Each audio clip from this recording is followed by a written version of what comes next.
Viewers, আজকের আলোচনার বিষয় হচ্ছে কোনো নারীর গায়ে যদি কেউ আক্রমণ করে বা হাত দেয়, অথবা কোনো নারীর পরনে যদি কাপড় যদি টানা হেঁচড়া করে, অথবা নারীর যদি কাঁধে যদি কোনো ব্যাগ থাকে সেটাও যদি টানা হেঁচড়া করে, এটি অপরাধ হবে কি না, এবং এই ধরনের অপরাধ হলে কী ধরনের শাস্তি হবে, এবং কোন ধারায় কোন আইনে এই মামলাটি হয়, এই বিষয় নিয়ে বিস্তারিত আলোচনা করব।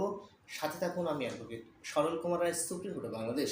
আজকের আলোচনার বিষয় হচ্ছে কোনো নারীর শালীনতা নিয়ে যদি কোনো বা অপমান অথবা অসম্মান বা তার লজ্জা যদি নষ্ট করা হয়, সে বিষয় নিয়ে আলোচনা করি। এটাকে বলা হয় আউটরেজ অফ মডেস্টি। এটা সম্পর্কে বলা আছে সেকশন 354 অফ পিনাল কোড 1860।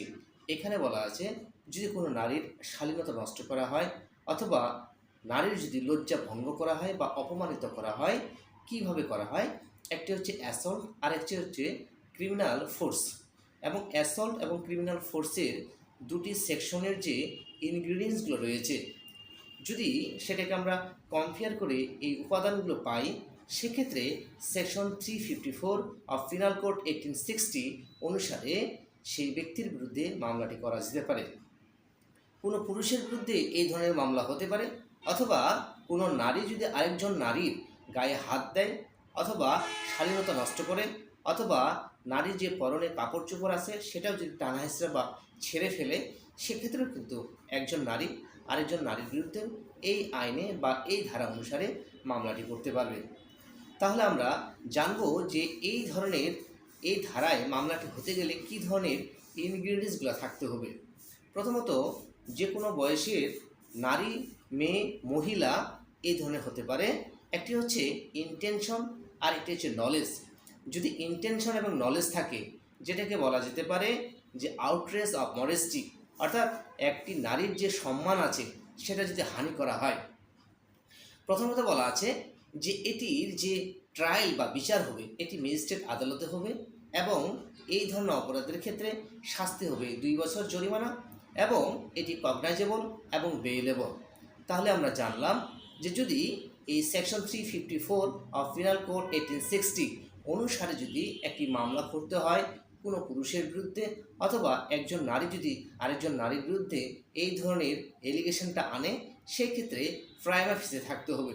অনেক সময় দেখা যায় যে কোনো পুরুষের বিরুদ্ধে এই ধরনের এফআইআরটি লস করা হয়, অর্থাৎ থানায় যে মামলাটি দায়ের করা হয় তাকে বলা যেতে পারে lodge the FIR against the accused.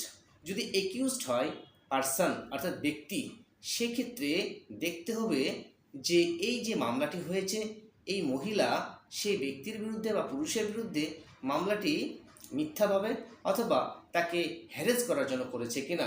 যদি এই ধরনের মিথ্যা মামলা করা হয়, সেক্ষেত্রে এই মামলাটির বিরুদ্ধে যে আসামি রয়েছেন সে ব্যক্তি হাইকোর্ট ডিভিশনে এসে কোয়াশমেন্টের জন্য আবেদন করতে পারেন, অর্থাৎ কোয়াশিং দ্য এফআইআর যেটাকে আমরা বলি। কারণ একটি মামলা যদি মিথ্যা হয় অথবা শুধু যদি হয়রানি করার উদ্দেশ্যে যদি মামলাটি করা হয়, সেক্ষেত্রেও কোয়াশিংয়ের জন্য হাইকোর্ট ডিভিশনে আসা যায়।